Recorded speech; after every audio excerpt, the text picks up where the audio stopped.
Corporate radar में TVS supply chain के management जुड़े हैं। 1992 में शुरू हुई थी ये कंपनी और 5,600 करोड़ रुपए के मार्केट कैप वाली TVS supply chain TVS mobility group का हिस्सा है और ग्राहकों को inventory management, purchase, demand planning, warehousing और ट्रांसपोर्टेशन सर्विसेज देने का काम करती है। कंपनी 100 लोकेशंस पर काम करती है और 55 से ज्यादा फॉर्च्यून 500 कंपनियों की भरोसेमंद पार्टनर है। दिसंबर तिमाही में कंपनी मुनाफे से घाटे में आ चुकी है। आय में 10% की बढ़त आई, लेकिन हमने देखा कि इस बार मार्जिन में भी दबाव था और कंपनी को इस बार भी घाटा हुआ है। इस पर मैनेजमेंट से और बात करेंगे, साथ ही मौजूदा डिमांड ट्रेंड को भी समझने की कोशिश करेंगे। हमारे साथ बात करने के लिए कंपनी के ग्लोबल सीएफओ रवि प्रकाश जी मौजूद हैं। रवि जी, बहुत बहुत धन्यवाद समय देने के लिए अपना जी बिजनेस को। सर, इस बार के नतीजों पर अगर नजर डालें तो थोड़ी वीकनेस दिखाई दी है। हालांकि टॉप लाइन में कोई दिक्कत नहीं है, लेकिन लॉस पोस्ट के और मार्जिन में भी हम थोड़ा प्रेशर देख रहे हैं। सर, क्या वजह थी इसके पीछे और इस बार के जो नतीजे आए हैं, रिकवरी वहां से कब तक देखने को मिलेगी? तो पहले मैं बोलना चाहूंगा कि रेवेन्यू तो एकदम ठीक था, 10% ग्रोथ हुआ है और अगर 9 महीने का भी आप देखेंगे तो रेवेन्यू 10.7% ग्रोथ हुआ है। तो पहली चीज ये है कि जो आप डिमांड या रेवेन्यू की बात करेंगे तो उसका जो अंडरलाइन फैक्टर ठीक चल रहा है। तो टॉप लाइन का मोमेंटम में हमें कोई दिक्कत नहीं दिख रही है।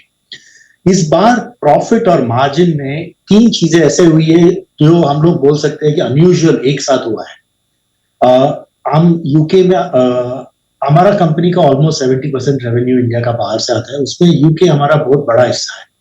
यूके में एक बड़ा प्रोजेक्ट इस क्वार्टर में गो लाइव होने वाला था, वो डिले हुआ है, सो उसके वजह से थोड़ा हिट हुआ है प्रॉफिट में। दूसरी चीज ये है कि नॉर्मली दिसंबर क्वार्टर इंडिया के बाहर थोड़ा सॉफ्ट रहता है हॉलिडे की वजह से, बट इस बार थोड़ा अनयूजुअली सॉफ्ट रहा है, स्पेशली अगेन यूके में।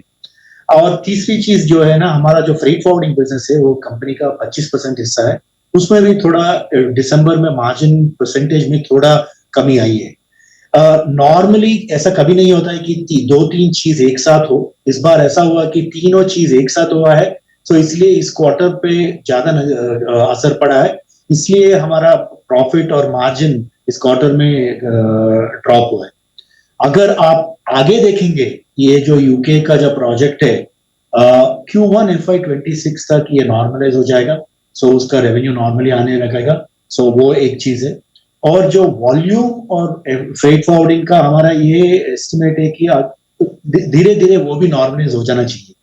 तो एक आध क्वार्टर शायद हम लोग को थोड़ा केयरफुली वॉच करना पड़ेगा। उसके बाद हमारा एक्सपेक्टेशन है हम लोग पहले 4-5 क्वार्टर का जो ग्रोथ और मार्जिन दिखा रहे थे उस पे हम लोग वापस आ सकते हैं।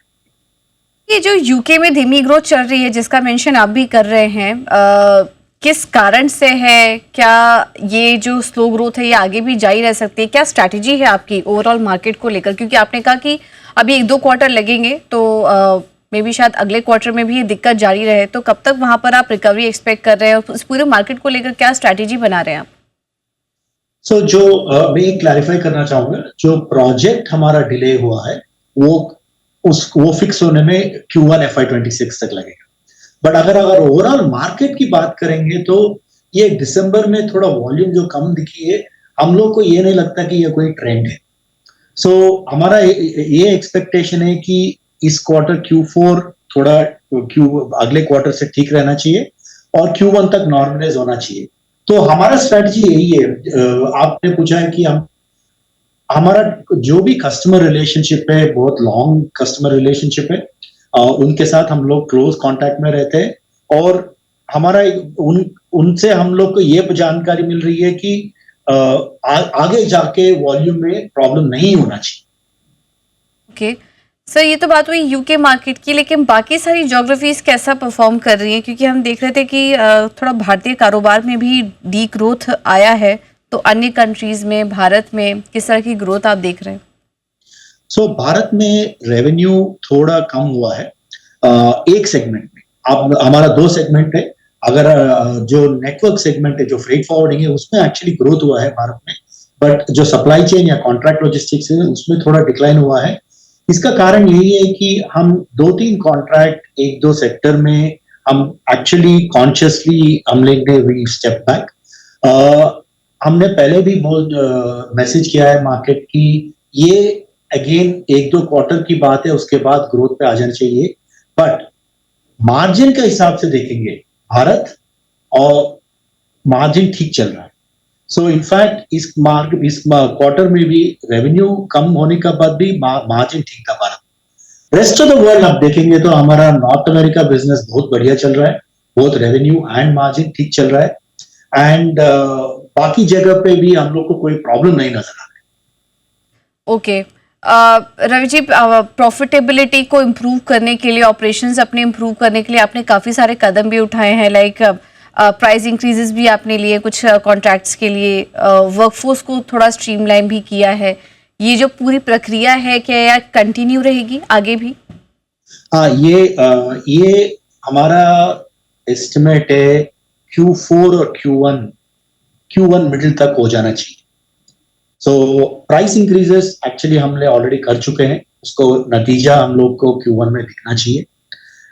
जो वर्कफोर्स स्ट्रीमलाइनिंग है, जैसे आप समझ सकते हैं थोड़ा टाइम तो लगेगा, बट उसका जो इनिशिएटिव तो वो चालू हो चुकी है।